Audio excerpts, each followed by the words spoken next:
What's up? What's going on, everyone? Des here. Once again, I'm here to give you information how you will understand Filipinos and Filipinas in general.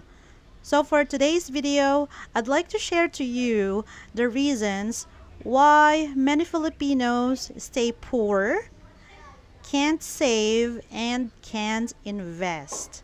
So, there are a lot of reasons out there, and probably you already have an idea in your mind that Filipinos stay poor because of this. So, and also we know that it could be the corrupt politicians, the poor family planning, love of gambling, and many more are just typical reasons, even in your country. Okay, so here's my own list of the reasons, and I hope you guys will appreciate this because this will definitely help you in the future, especially if you are planning to be with the Filipina, because these reasons could be the cause of your financial problems in the future. The first reason is extravagant celebrations. So Filipinos love to party. Like most of the times, we just love to prepare for every type of occasion that you can think of, from birthdays, christening, anniversaries, monthsaries, what else? That anniversaries, and oh, of course, house blessing. It can be wedding and many more. And sometimes there's despedida party, or the farewell goodbye party for a family member or a relative who will go to another country soon. So many times Filipinos ended up borrowing money from a lot of people, so that they could put a lot of dishes on their table on that celebration, and it doesn't matter if they run out of budget for the next month's rice or pay the bills next month, because for a lot of us it's very important to celebrate this milestone or a family celebration, right? Like, this will only happen once. That's the mindset of a lot of us. And also, it's important for Filipinos to be happy today, to celebrate this event today, because all, like, at the end of the day, it's the family that matters. Okay, so the problem with this one is because of the attention that we also get in social media. So a lot of Filipinos would celebrate every festivities or every event, every birthday, every christening, and they will take pictures and post it in their social media accounts, just to brag. And but the reality is they haven't paid the money borrowed to celebrate that birthday or occasion.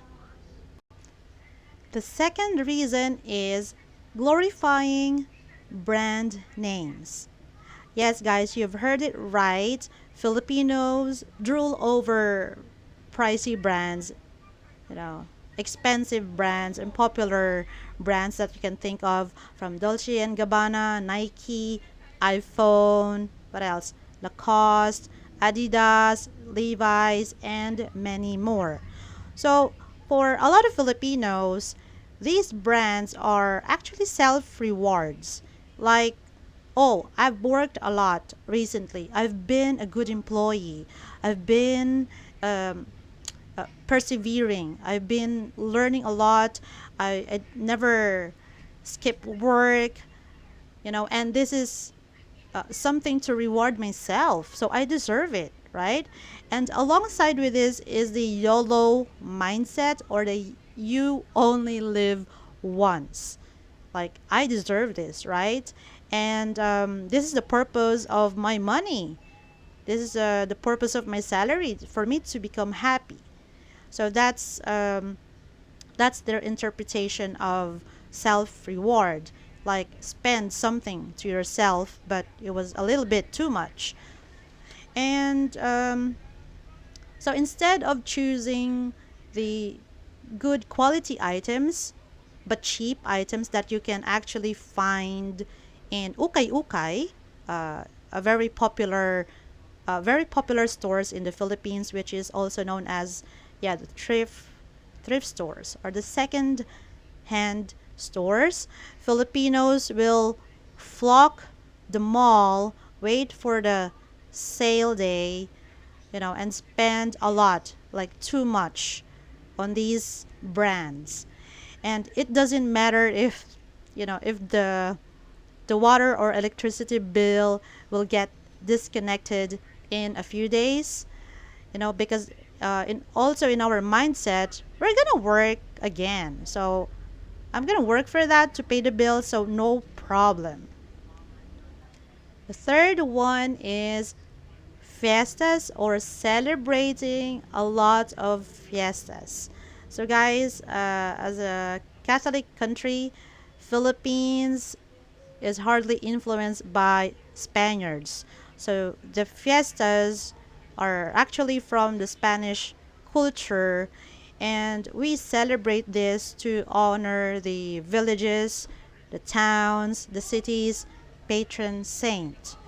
Okay, and do you know that there are hundreds of fiestas the whole year in the Philippines? Like, there is one or two patron saints being celebrated, or fiesta celebrated every day.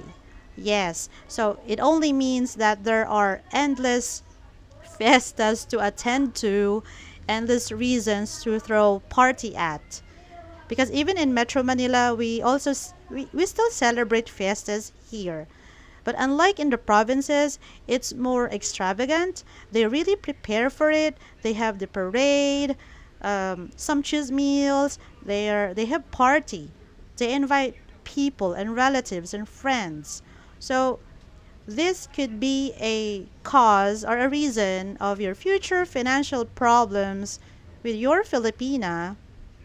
If she really loves to party, she loves to attend fiestas, right? Because you have to go to that province. So if she says, "Oh, I want to go to my uncle or my aunt's province because they're going to celebrate this, and next week or next month you're going to go to Cebu or Davao to celebrate this fiesta," because she just loves it. And do you know that, yeah, you have to prepare as well. You have to share food. You have to prepare something for the visitors. So, but my point is, there's no problem celebrating milestones or a family celebration, but it should be in moderation, right? Because at the end of the day, the future is more important than what we are celebrating today. Yeah, we better to prepare for the rainy days, right? And there's no other way to explain this to your Filipina, but you have to let them know that the most important thing is to prepare for your future, not to spend a lot in these things. The fourth reason is endless support to the parents, family, and siblings. Yes, this is very typical, especially if a Filipina or a Filipino is the breadwinner in their family. Well, it doesn't matter, guys, even if the parents can still work. You know, this is very common, by the way, in the poor families. And it doesn't matter if the parents can still find a job, they are healthy, they're fine, but the child who has work, middle child, youngest child, or the eldest child, is obligated to support the parents, the younger siblings.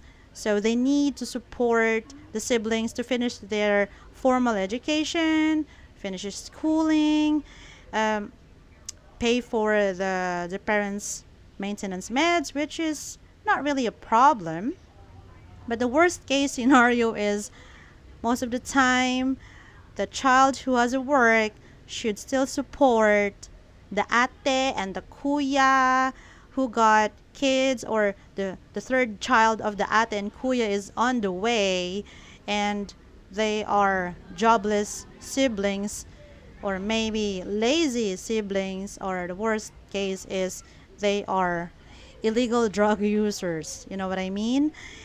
And for an example, the overseas Filipino workers, how can they save up for themselves, for their retirement, for their future, in case they will want to have a family, right? How can they save and enjoy their money or the fruits of their labor if they don't limit, or there's no limitations in supporting their family back in the Philippines? And there are times that that child who's working in abroad, earning not only for the family, not only to support her siblings, but the relatives are there waiting for some blessings, and waiting for her balikbayan box or any aguinaldos in December, or Pasko, Christmas Day, which is actually not part of the person's job description, you know. And there are times that that person working the OFW have to support some of their relatives, nieces and nephews' education and hospital bills. So how can an OFW or a breadwinner enjoy the fruits of their labor if there's no limitation in supporting their family? The fifth and the last reason is financial illiteracy.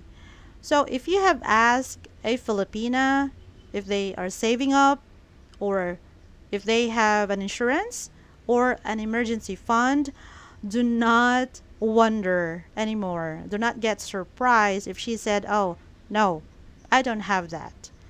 And this is very typical amongst the poor Filipinos, or should we say, those Filipinos who are employed but they don't really earn much. Like they only get very low salary, and they depend from the government support or any social service financial support system.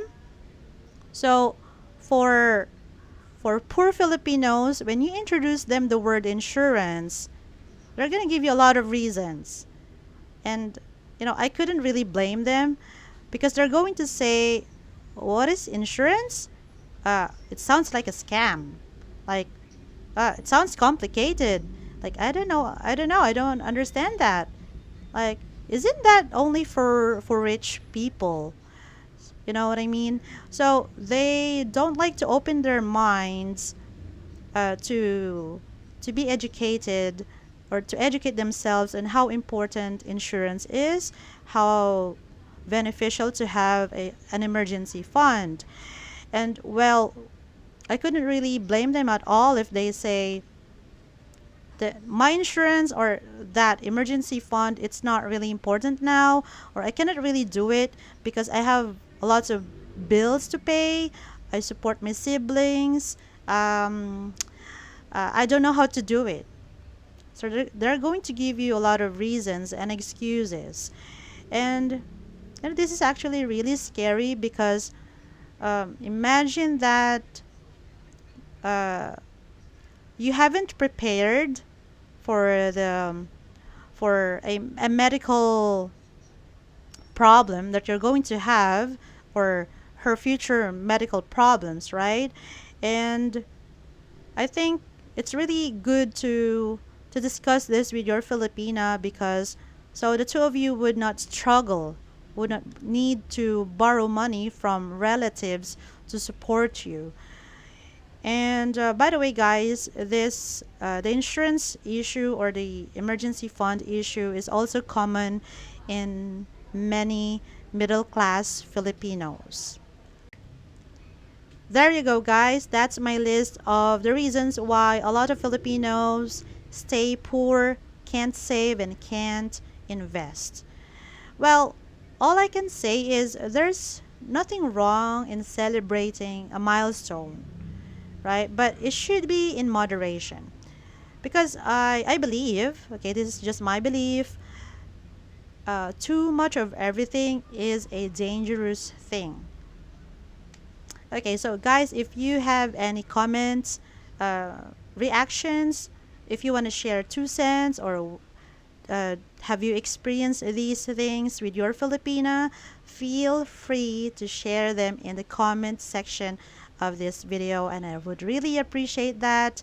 So give me a thumbs up, share this channel to your friends, subscribe to my channel, and there's a lot of ways to support my channel, by the way. So maraming salamat po, everyone. I'm really glad that you are here listening to this video, and see you guys next time. Bye.